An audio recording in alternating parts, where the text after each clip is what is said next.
What is management? Management is the art and science of coordinating and overseeing the activities of an organization to achieve defined objectives through the efficient and effective use of resources.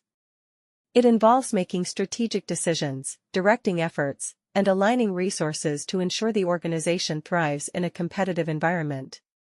Management is the process of planning, organizing, leading, and controlling resources, such as people, finances, and materials, to achieve organizational goals effectively and efficiently. Management is the coordination and oversight of tasks and people to achieve goals efficiently and effectively.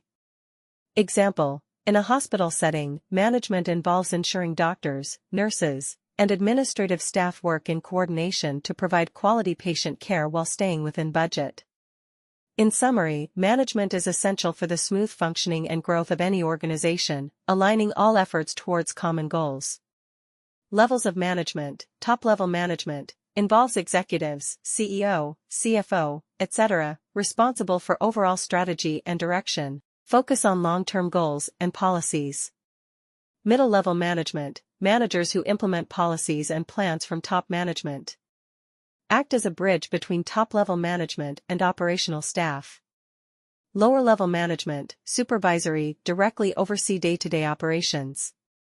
Manage workers and ensure tasks are completed. Importance of management: achieves goals efficiently, coordinates resources to reach objectives with minimal waste. Increases productivity, enhances the performance of individuals and teams. Ensures stability, helps organizations adapt to changing environments. Promotes innovation, encourages creative problem-solving and growth.